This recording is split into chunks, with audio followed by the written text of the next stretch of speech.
What's up, Mercs? It's Joe here, and today we're starting Season 2 of our Skyrim Let's Play, this time with brand new mods. Now keep in mind, this is not Episode 1, this is Episode 0. This episode will include character creation and mod config. Tomorrow, Episode 1 will begin. So, let's start off with a brand new game. And this is our first mod prompt for Live Anywhere Constructible Shacks. Please answer the following questions so the mod can provide you the best possible experience. Are you using Frostfall? Yes. Burrows and basements are underground dwellings that can be purchased from carpenters. Placing these in wrong locations, such as building a basement on top of a house, can be immersion breaking. It is your own responsibility to not break your own game's immersion if you choose to have these in your game. Would you like to be able to purchase these from the carpenters? Yes. Alright, so here we are in character creation. I will be speeding up character creation because it is not the most important part of this video, and the mod config is going to be extremely time consuming. So, I will see you when we're done.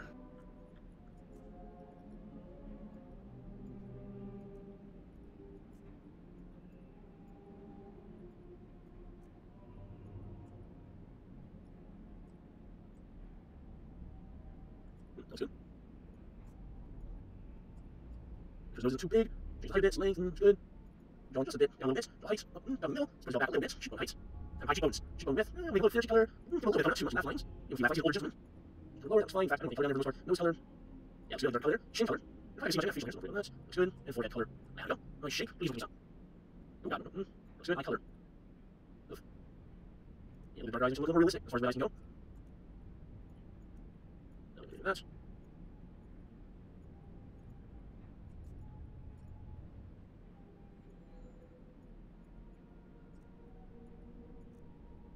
Last but not least, hair.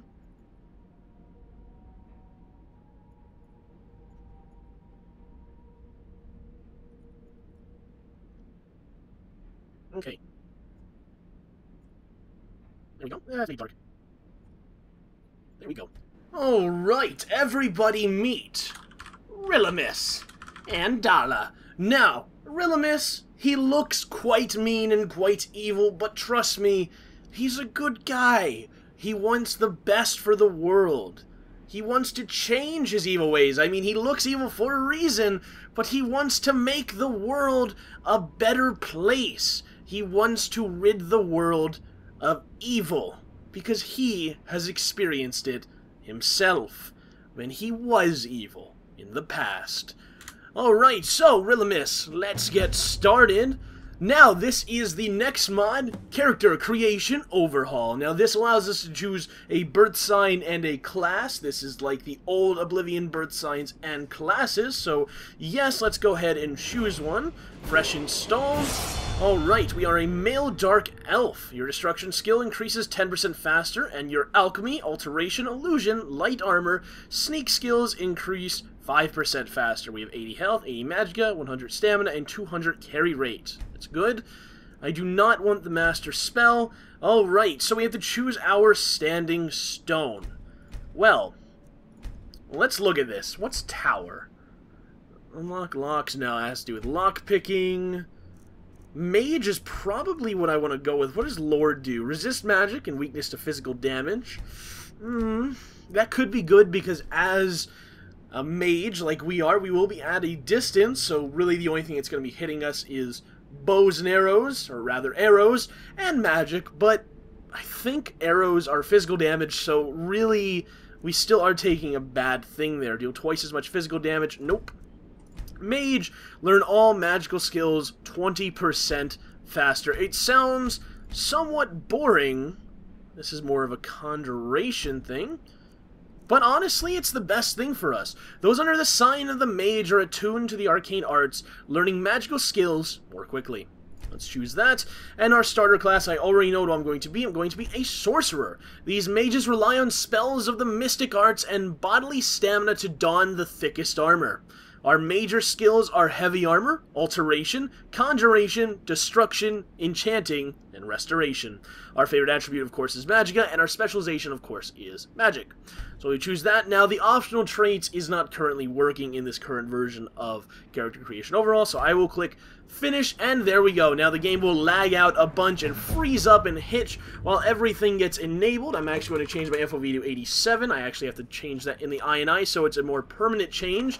And what I'm going to do is I'm going to set my mod config for all these things off camera.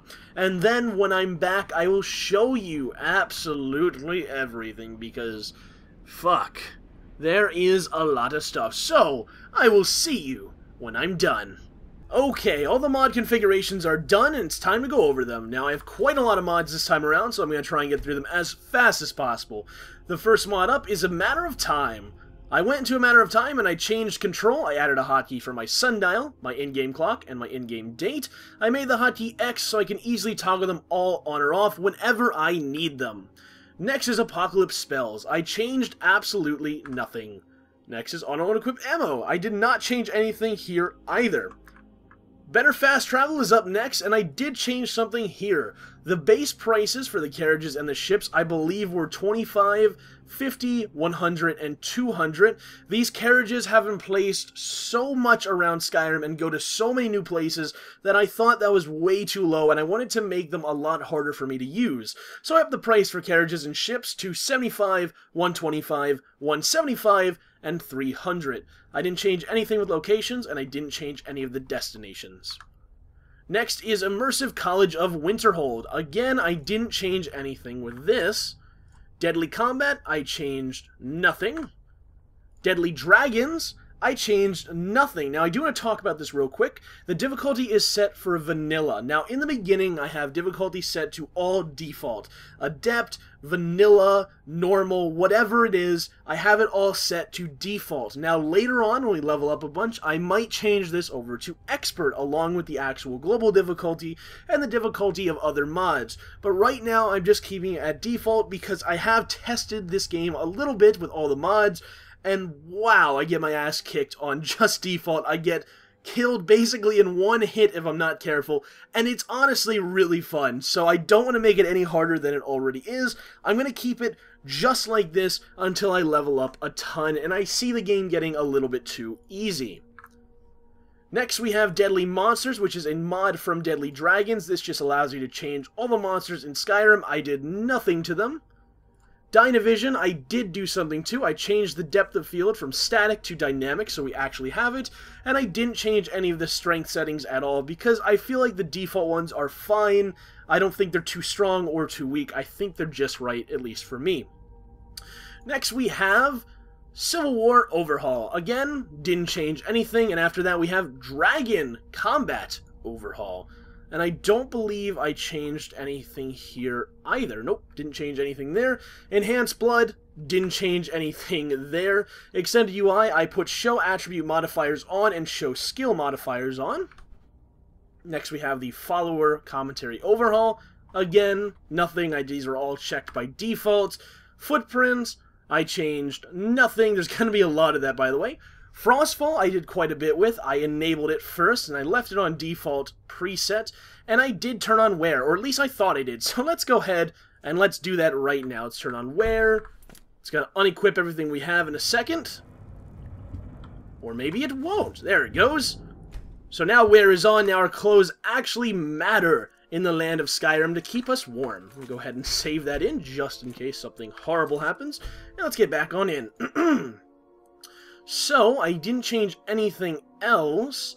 Now, I have Allow Fast Travel on because I just didn't click it. I'm pretty sure I have another mod that turns off Fast Travel, but I'm going to turn it off here just in case anyway. I also changed the Weather Sense and Survival skills, so I actually have them keybinded to something on my PC that I feel, or rather, my PC, on my keyboard, that I feel is easy to get to and easy to remember. Next is the Harvest Overhaul. I didn't change anything with Harvest modes. I did enable Harvest Overhaul creature items, because I do have Harvest Overhaul creatures, and I added a percentage chance for regular gems and flawless gems we found in coin purses. 5% for first 4% for second, 3% for third, 2% for the first flawless, and 1% for a second flawless.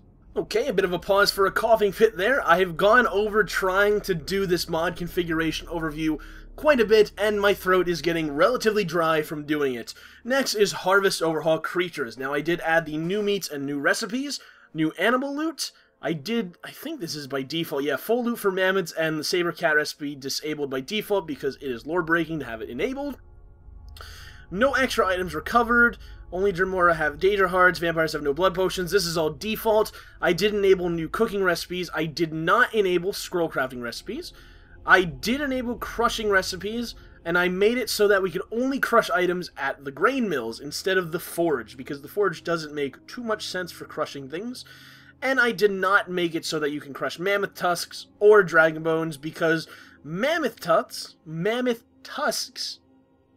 is not lore friendly, and there is no lore pertaining to dragon bones being able to be crushed into bone meal, although I feel like dragon bones would be super strong, and I don't think a grain mill would be able to crush them up because they're dragon bones. They're legendary, they're rare, they're amazing. They shouldn't be able to be crushed by a grain mill, so I just left it default, not allowed. Next we have holidays, which I changed nothing because, you know, you don't really have to change anything except for unless you want to override something or, you know, add your own holiday, which I don't need to do. I just left it all default. Honed Metal. Did I do anything here? I don't think I did. Yep, this is all default too. Immersive Armors, I do remember doing something too. I allowed the Alderman Scale Armor to be distributed. I allowed Hedge Knight Armor to be distributed. I did not allow Falkreath Armor this time around, and I did not add Paladin Armor this time around. I think there is one more somewhere in here, although I don't remember which one it was. But whatever ones you guys see on your Immersive Armors that is unchecked, that I have checked, then you guys will know, because well, maybe I didn't do one. I don't know.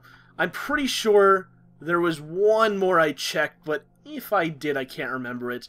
Shield options, I don't think I added one. Actually, no, I added the Gilder Green Aegis to distribution, and I'm pretty sure that was the only one I really need to do. I mean, there is the Painted Spike Targs, or Targe, as I don't know how to pronounce that, but unfortunately, they're not in crafting, so I didn't think they'd be good in distribution. There's obviously a reason they're not in crafting, so I thought there's also a reason why they're not in distribution.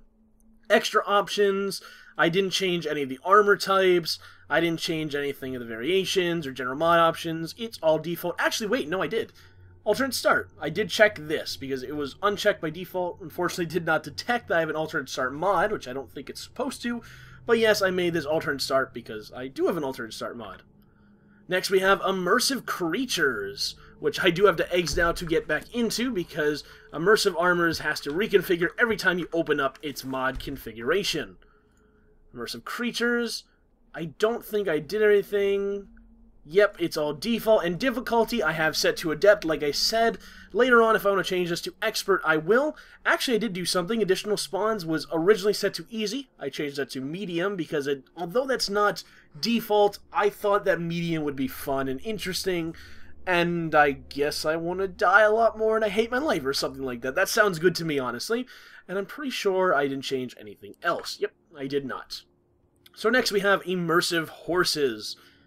And I think the only thing I did here was I changed the talking search key to U, and I think I enabled Loot Corpses while mounted. Now I need to experience a little bit more with the new horses before I can... Whoa, God. What? Whoa. It, like, put me back at... Well, that was weird. It, like, put me into Immersive Creatures instead it was Immersive Horses. I need to experience Immersive Horses a lot more before I can change anything, if I need to change anything. I can't access any of these menus without a horse, so unfortunately, I'm going to have to wait until I get a horse. Immersive HUD, I did make my iHUD hotkey right alt. I turned off my crosshair, and that is it. By default, Stealth Indicator is enabled, and I left it that way because I like seeing it. Later on, if I don't like seeing it, I'll turn that off. But honestly, I don't think we'll be stealthing that much anyway, mainly because this character is not going to be a stealth character. It's going to be more of a loud, blow shit up character, if you will. Next, we have the Imperious Racials. Now, I didn't change anything here, but I would like to talk about it real quick. So, the Imperious Racials mod adds a bunch of new racial things. Like, basically, all the races are revamped. They get new stats, attributes, all that. but also their racial abilities are revamped. The racials, or racial abilities, they are revamped, and the AI can use them. Now, this will have script load. So I need to experience the game with AI can use powers, and if they just spam it all the time and the script load's ridiculous, and every fight is just a spam fest with the powers, I will disable it in the future, but by default it is on, so I will let it on for now until I see a reason to turn it off. Okay, next we have improved artifacts. I changed nothing because there's a lot here, and honestly, I haven't seen any of these with the new mod, so I kind of want to check it out, so yeah. Although I might change this if I ever get the gold or on the amulet, because it's kind of cool, you can change the glow. But yeah, I actually want to see these things in-game before I even think about changing them, because, well, I don't know how they act with the defaults. I turned it on. I think it was on by default. I did not turn on animations because those are kind of annoying. I did make visible water skins for the front right. I did not turn on follower needs. That's because this gets super annoying because they just start eating everything. Every time their hunger gets a little bit down, they just start eating everything, and it gets ridiculous. And it gets very tedious, and it's just not fun to play with. I did enable horse needs because the horses don't need to be fed, but if you do feed them, it gives them a buff, so it's just kind of a cool thing you can do. I turned off no food effects, or I turned on no food effects, so that means when I eat, I don't get health. It does say I get health when, you look at the piece of food, but it won't actually actively give me health. Let me go back to basics for a second here. At a setting of 4, you should feel the need to eat and drink 2 to 3 times per day and sleep once per day regardless of time scale. Rather, you're considering meals and getting at least 7 hours of sleep. Okay. Okay, that's good. Because a lot of mods make your hunger go crazy and you have to eat like 6 times a day. If I feel this hunger rate is too aggressive, I will tone it down because I don't like having to eat like tons of food all day and just constantly be worrying about food. I should be able to eat a nice filling meal and not have to worry about it until dinner time or until, I get through a big old dungeon and I can take a nice break by a campfire and actually eat some food. Here in difficulty, I did turn on valued harvests. I did turn on death with dangerous diseases. Now, this gets fucking ridiculous. I'm not going to lie. Dangerous diseases is crazy. The reason it's crazy, it's the smallest reason it's crazy. It still has all the different diseases, the vanilla Skyrim has, but there is no cure disease potion. There is an individual potion for every single disease. Yep. So that means if you do not find the exact potion that cures your exact disease, you could die from that disease. And I've had experience with this on my own on a stream. It was super ridiculously annoying. If it gets that way, I'm going to go ahead and turn that off, at least for the time being, until I get a bunch of those potions. But, honestly, I am a ranged character, and by the time I actually get a disease, I hope to actually have a ton of potions stockpiled in my inventory.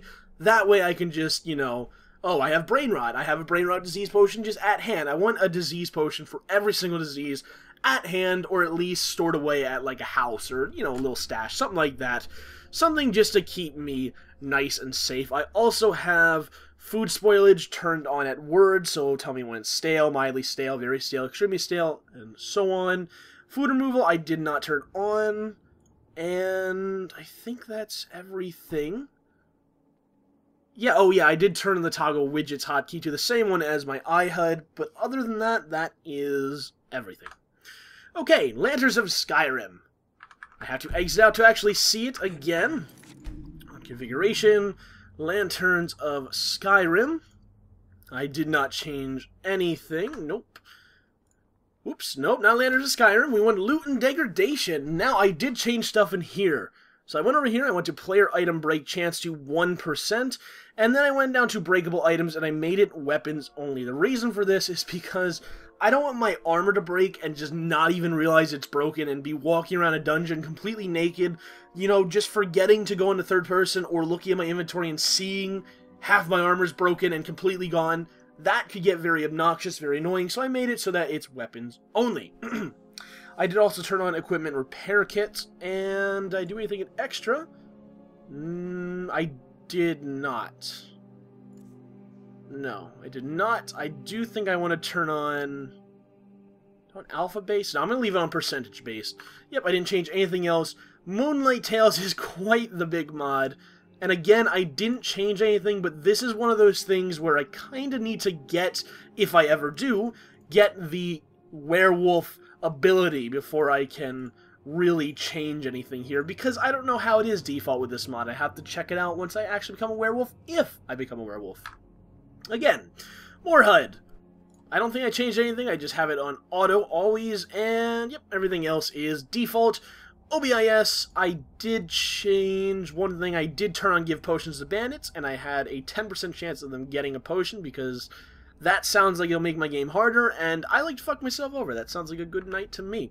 Everything else is default. Real Shelter is all default. Run for Your Lives is default, because there's nothing to do. And Sky UI is something I actually want to go over a little bit more in detail. Well, it's not really a lot of detail. It'll take like a minute, not even.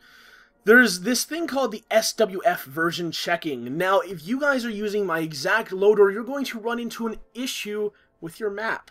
I'm going to demonstrate real quick.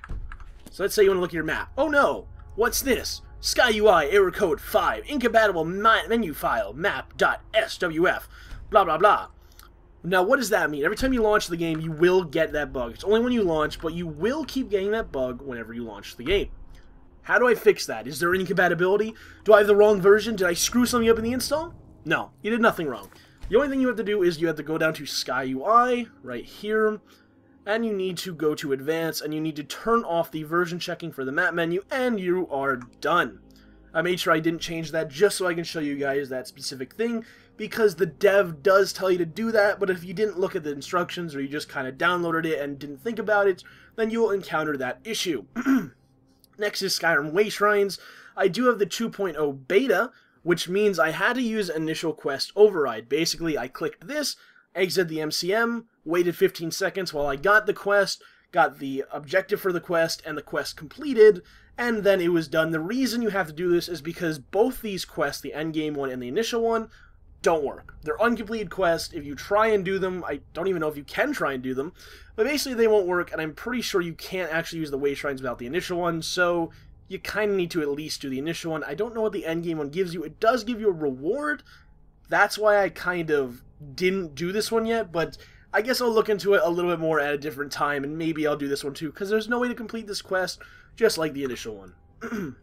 Sorry, I keep by the way. Again, like I said, I've been doing this, I tried to retake this a few times, and this is the good take that I have, and I keep having to pause to have a coughing fit, because I've just been talking for like an hour and a half straight. You have no idea, it's crazy.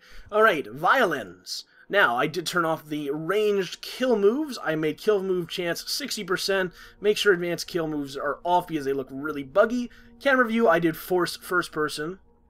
Right, yep. Last enemy restriction I left on because if you don't, you just kind of kill move everything and that gets stupid. Player kill move immunity I did turn on, not because I want to make my game... I just like merged all those words together. Not because I want to make my game easier, but because I want to make my game playable. If you have this on, you will randomly get fucking killed instantly by a kill move, and it will piss you the fuck off. Trust me, it is annoying. I've had this on, and it's just the most frustrating thing ever to go up to a dragon, get ready to fight him, and have him just bite you and eat you, and you're dead. That's it. Done. No fighting. It's over. Goodbye. It's horrible. Stealth and triggers. I had so alternate werewolf attacks do trigger kill moves. Again, just in case I become a werewolf. And I turned on seating kill moves. Turn on, not off. Turned on seating kill moves. So if I sneak up behind someone who is sitting down, I can sneak attack them and do a kill move that will kill them with a 100% chance, because if you sneak attack someone, you should be able to slit their throat or break their neck or something like that. Again, I probably won't be doing much sneaking, but it's nice to have. Didn't do anything with customized kill moves. Wet and cold.